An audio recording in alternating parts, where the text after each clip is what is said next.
अध्याय नंबर 17 के श्लोक नंबर 23 में कहा कि उस परमात्मा के पाने का मंत्र है ओम तत्सत। ओम तत्सत। ओम ब्रह्म का जाप है और तत् जो है ये परब्रह्म का जाप है। तत् सांकेतिक जो सार जिसको सतनाम प्राप्त हो गया है वो समझेगा। अब जैसे हम प्रथम मंत्र में आपको ओम नाम दिया जाता है,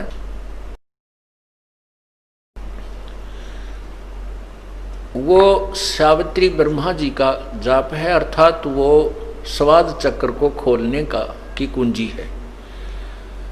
अब स्थान स्थान पर अंतर होता है।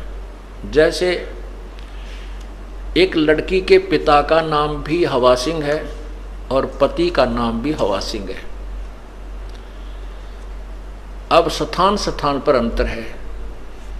जिस पिता से जन्म हुआ है उसका नाम भी हवा सिंह है, उसमें उसका भाव पिता वाला है, और जिससे उसका विवाह हुआ उसका नाम भी हवा सिंह है, उसमें उसका वहाँ वो पति हवा सिंह ही जाना जाता है। वही हवा सिंह नाम जो है वहाँ पति है।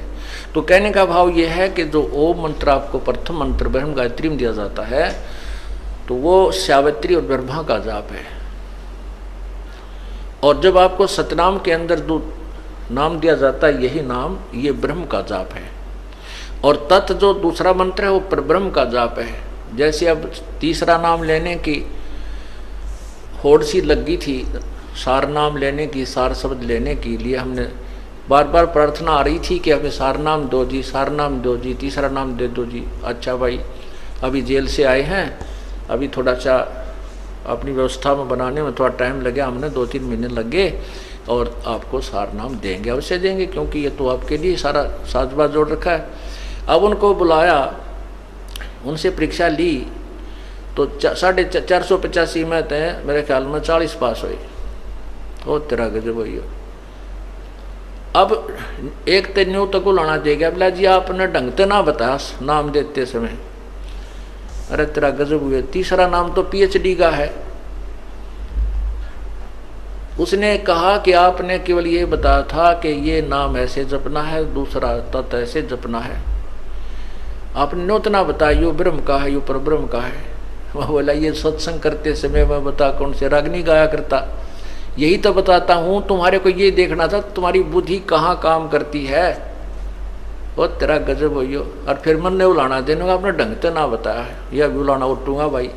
आए सत्संग में बताता हूँ, हर बार कहता हूँ कि तत् यो ब्रह्म ओम ब्रह्म का जाप है, और तत् जो दूसरा मंत्र ये परब्रह्म का जाप है, और तीसरा पूर्ण ब्रह्म का जाप है। और फिर भी उलाना मेरे सिर पे।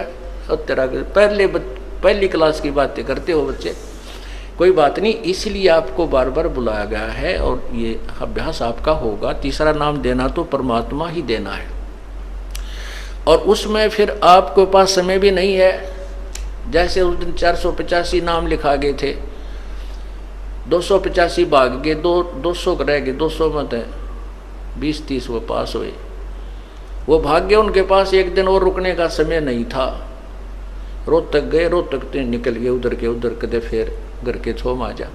अरे पुण्यात्माओं, परमात्मा पाने के लिए ये नाम तो ऋषि महर्षियों को नहीं मिला जिन 88-80 हजार वर्ष तक तप किए, और आपको एक दिन और रुकने में परमात्मा निकटाव थे और वो भी छोड़ के भागे। तो फिर तीसरे नाम के योग्य भी हो कहाँ गए?